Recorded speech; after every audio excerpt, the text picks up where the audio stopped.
Damos de bienvenida al abogado Mauricio Alarcón, director de la Fundación Ciudadanía y Desarrollo. Abogado Alarcón, el momento político de Ecuador da para muchos comentarios, mucha tela que cortar para un analista. Ay, Gustavo, buenas noches. Lo que hemos visto en las últimas horas en la Asamblea Nacional, en esa tensa relación entre el Ejecutivo y el Legislativo, creo que empieza a dar no solo para cortar tela, sino para escribir enciclopedias enteras. Es increíble todo lo que se ha conocido durante este tiempo y que pues quedará ahí con probabilidad toda vez que seguimos viendo más del juego político al que varios actores nos han tenido acostumbrados durante mucho tiempo. En algún momento tuvo razón el presidente en alimentar esperanzas de que este proyecto a última hora iba a ser aprobado. Cuando quieres lograr un resultado, no basta con que te lo propongas. Tienes que llevar a cabo acciones que te permitan alcanzar la meta. Cuando hay además antecedentes de una pugna entre dos funciones del Estado, es iluso pensar que simplemente por presentar un texto bonito o con buen contenido, las cosas se van a dar y listo. Hay mayorías que no se oponen con fundamento, mayorías que no debaten ideas, mayorías que no proponen alternativas y cuyo único objetivo al parecer es torpedear una buena gestión por parte de quien está en una orilla política o una orilla partidista diferente. Mira que durante estos 30 días que ha durado un proyecto económico urgente en la Asamblea Nacional, difícilmente la ciudadanía podrá mencionar dos o incluso un aspecto real del contenido del proyecto de ley de inversiones. Echaron mano de la muletilla de privatización, no, o esta es una ley privatizadora, sin que eso incluso pueda hacerse por las prohibiciones constitucionales y simplemente la iniciativa ha quedado en el tacho de la basura. Así es que no basta, insisto, con querer alcanzar las cosas, hay que hacerlo.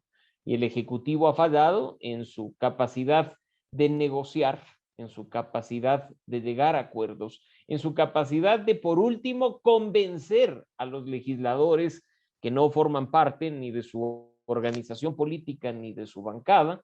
Y pues, si las cosas son como se las dijo hace pocas horas en un video desde la cuenta del presidente de la República, que se llegó incluso a pedir dinero en efectivo por los votos, recordarle al señor Guillermo Lazo que es un delito no denunciar cuando se conoce de un acto de corrupción, no denunciar cuando se está actuando como él lo ha dicho en el video de sus redes sociales. En esto Ojalá ese quisiera tema se profundizar, resuelva. en estos oscuros aspectos que fueron tratados abiertamente el día de ayer, ya no solo con insinuaciones, con acusaciones directas, incluso con nombres y apellidos. ¿Qué es lo que sucedió? ¿Fue una reacción primaria del presidente de la República? ¿Habló más de lo que debía? Este es un tema que va a traer cola y que va a traer consecuencias.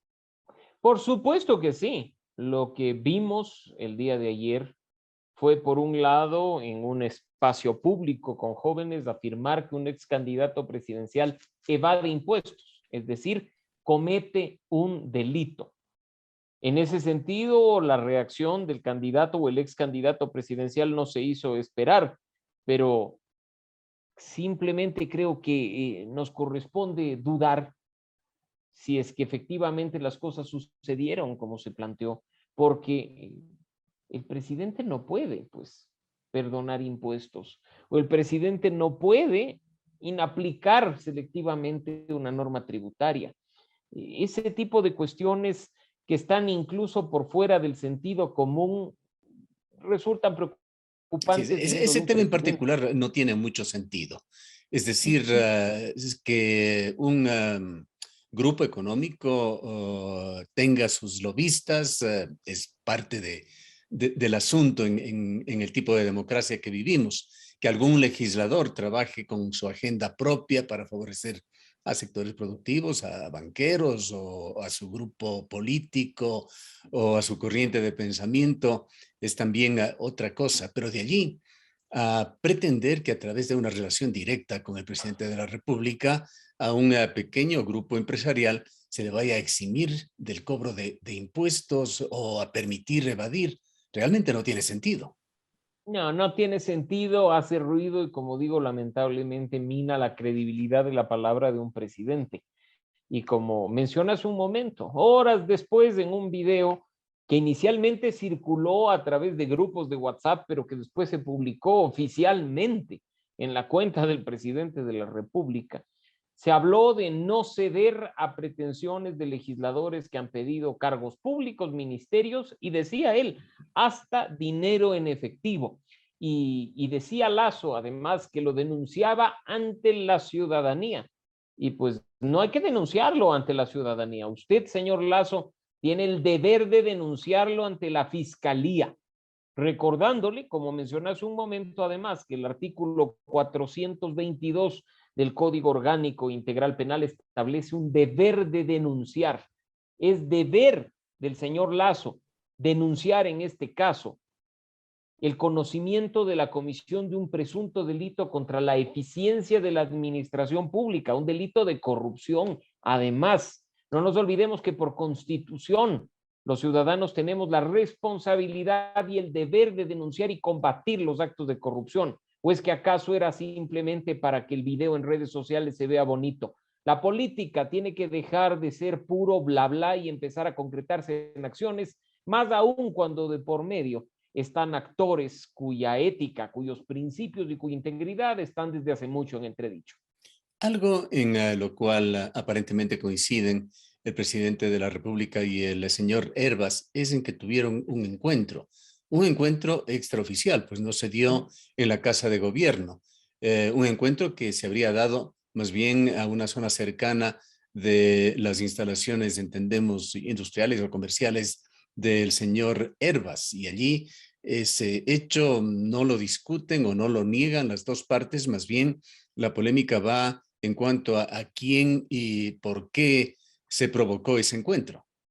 Efectivamente, y lo gracioso dentro del lugar en el que esto ha sucedido es que evidentemente si ocurre en la empresa que cosecha y comercializa brócoli fuera de la ciudad de Quito, difícilmente es una visita del señor Hervas, del señor Lazo. Me imagino que es el señor Lazo el que visitó al señor Hervas, como se ha reconocido en la rueda de prensa, a propósito de estar pasando por ahí. Así es que también cabría preguntarnos por qué esas coincidencias o con qué motivo el presidente de la República visita a otro dirigente político dentro de esa transparencia y desintegridad que la ciudadanía y los ciudadanos demandamos más de nuestros representantes. Es vital esclarecer acciones y situaciones como estas, ¿no? Y del resto, de los que piden hospitales, de los que piden Ah, ministerios, de los que piden puestos de trabajo en el gobierno, de los que piden dinero. nombres, nombres, que la denuncia no quede en el aire, que no quede en el video para lavarse la cara en redes sociales, que si es que se tiene, como he mencionado, conocimiento del presunto cometimiento de un delito o de la intención de hacer algo tan grave como vender un voto, que se lo ponga en conocimiento de las autoridades. No nos quejábamos antes del reparto de los hospitales, no nos quejábamos antes del hombre de maletín y de los maletines llenos de plata. Uno de los mayores problemas, Gustavo, con la corrupción en Ecuador es la impunidad. Impunidad sí, cuando falla la justicia y no sanciona a los responsables, pero sobre todo la impunidad que tiene origen en la falta de denuncia por quienes, conociendo la existencia del acto de corrupción, no lo ponen en conocimiento de las autoridades. En cuanto a un trabajo sinérgico que eventualmente debería darse con la Asamblea, Guillermo Lazo quemó las naves el día de ayer. Creo que se ha cerrado hasta los últimos frentes positivos de diálogo y de apertura que estaban disponibles. Ahora son frentes de batalla. Indiscutiblemente no cuenta ni siquiera con la opción o la alternativa de conversar con las tres primeras fuerzas de nuestro órgano legislativo. 47 miembros tiene UNES, 25 Pachacuti, 15 la Izquierda Democrática. Estamos hablando que 87 voluntades de las 137 están automáticamente en una orilla de no dialogar, no negociar y ni siquiera querer juntarse con un presidente que ha acusado de conspiración, de triunvirato, de desestabilización, cuando el día de ayer incluso hemos visto que el partido de uno de los miembros de este bendito triunvirato que fue denunciado oportunamente terminó votando con el gobierno y a favor de la ley, ¿no? Cosas de ilógica que difícilmente creo el gobierno nos podría explicar. ¿Significa esto que, buscado o no por el Ejecutivo, uno de los pocos caminos que van quedando es efectivamente la tan debatida muerte cruzada? El presidente tiene dos opciones en este momento: 3 años y 2 meses de desgobierno y bloqueo, o entre 6 y 8 meses de gobierno por decreto tras disolver la Asamblea Nacional en conformidad con el artículo 148 de la Constitución. Creo que en ambos casos el presidente comete además suicidio político, porque terminar 4 años sin poder cumplir con tu plan de gobierno o sin poder alcanzar las metas que te propusiste es una muerte política segura, así como en 8 meses correr por la presidencia de la República con cifras que te son esquivas. Si tanto importa el país, si tanto queremos instituciones que representen en realidad a los ecuatorianos y que actúen con integridad, con coherencia y con principio, pues la muerte cruzada está ahí.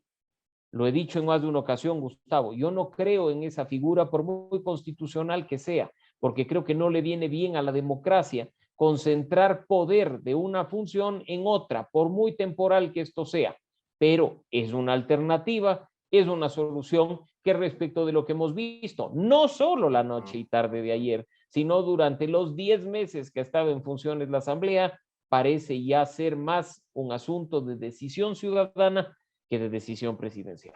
Ahora, cuando vemos contemporáneamente estas fotos de legisladores de tendencias tan divergentes, abrazándose y participando como turistas, como grandes amigos allá por el sudeste de Asia, nos hace pensar de esas realidades de la política ecuatoriana. Se destrozan en la asamblea ante las cámaras, están tomando gratamente un café a los pocos minutos en la misma asamblea o en las afueras.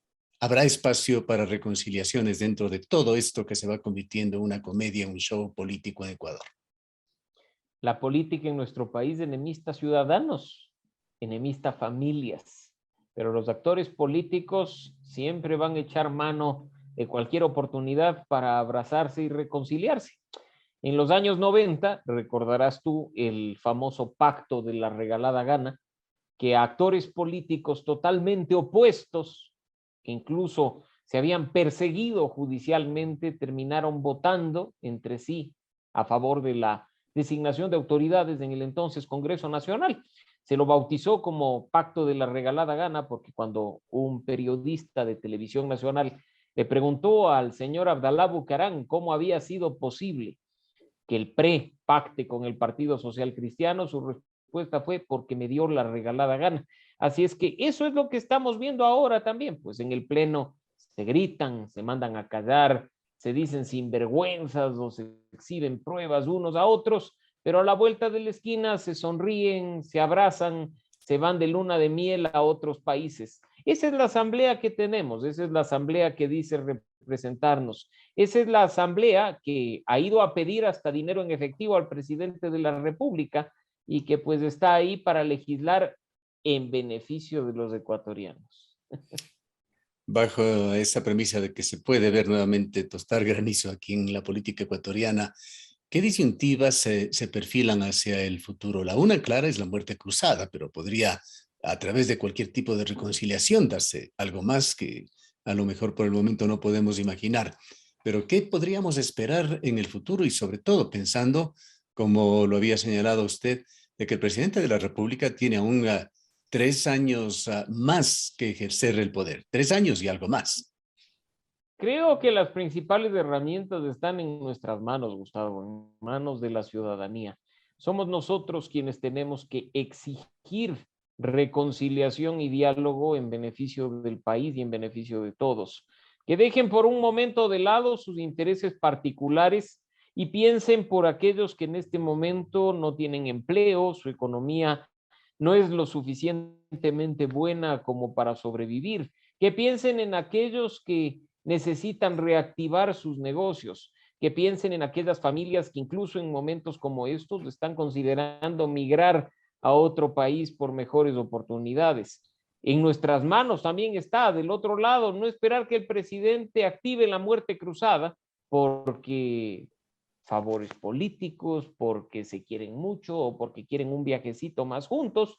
Nosotros tenemos la herramienta de la revocatoria de mandato. Si la ciudadanía cree que su legislador no está cumpliendo con lo que prometió en su plan o si está actuando por fuera de lo que dice la Constitución y la ley, echemos mano de esa herramienta de revocatoria de mandato y pongamos en las curules a personas que verdaderamente nos representan. Y de nuevo, en nuestras manos está, a propósito de una elección que está a la vuelta de la esquina, la de febrero de 2023, elegir a los mejores y exigir a las organizaciones políticas que nos presenten buenos candidatos, candidatos sin mancha, candidatos íntegros, personas que no hagan de la política su negocio familiar, sino que hagan de la política un servicio para los demás. Mucho por hacer, indiscutiblemente. Poco tiempo en el radar también, pero creo que al no esperar mucho de los políticos, tenemos que empezar a activarnos como ciudadanos. Ahora, siempre habrá una corriente o corrientes políticas, como lo vimos ya en un comunicado, que se sienten muy cómodos y contentos en este río revuelto.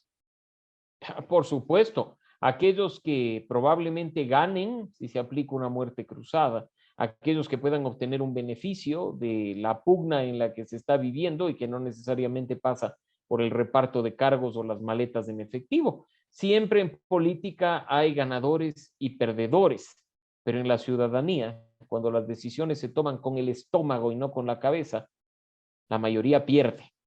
Ciudadanos que, como he dicho, están esperando que sus representantes piensen en ellos, actúen por ellos y que no están viendo resultados ni en el corto ni en el mediano plazo de aquello que se ofreció en una campaña tanto presidencial como legislativa desde finales de 2020 hasta inicios de 2021.